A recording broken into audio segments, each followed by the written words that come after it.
मित्रांनो, विचार करा, तुम्ही एकाच व्यक्ती आहात, पण ऑफिसमध्ये तुमचं वागणं वेगळं असतं आणि मित्रांसोबत वेगळं. एकाच व्यक्तीचे हे वेगवेगळे अवतार म्हणजे प्रोग्रामिंगमधलं पॉलिमॉर्फिझम. तर चला तर मग आपण या 3 मिनिटांमध्ये याचा अर्थ आणि प्रकार सोप्या भाषेमध्ये समजून घेऊ. तर पॉलिमॉर्फिझम म्हणजे काय?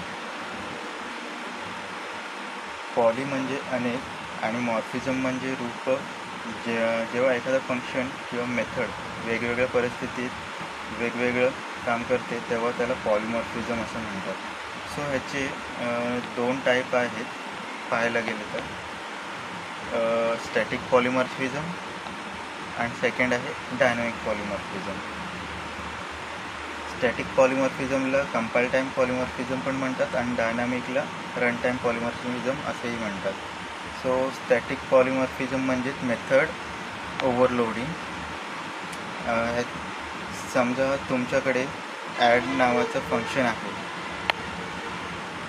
जर तुम्ही 2 नंबर दिले तर तो बेरीज करेल आणि जर तुम्ही 2 शब्द दिले तर तो त्यांना जोडेल.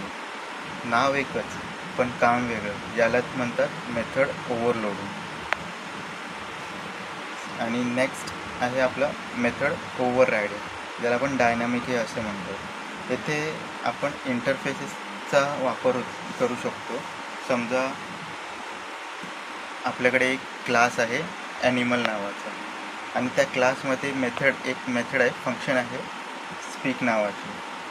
सो आता डॉग क्लास ती मेथड वापरून भावभाव करेल आणि कॅट क्लास म्याव करेल.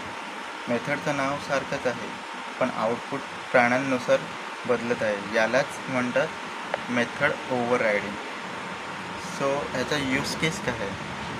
आपण ह्याचा यूज केस पाहायला गेलं तर कोड क्लीनलीनेस आहे. तुम्हाला प्रत्येक कामासाठी वेगळं नाव द्यायची गरज नाही. एक्सटेन्सिबिलिटी, तुम्ही भविष्यात नवीन फीचर्स ॲड करू शकता जुन्या कोडला धक्का न लावता.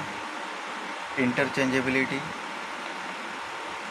एकाच इंटरफेसद्वारे तुम्ही वेगवेगळे ऑब्जेक्ट्स हाताळू शकता.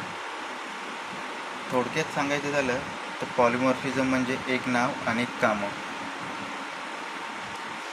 सो मित्रांनो, आजच्यासाठी एवढंच आणि प्लीज व्हिडिओला लाईक करा, कमेंट करा आणि चॅनलला सबस्क्राईब करा. तोपर्यंत पाहत राहा श्री.टेक.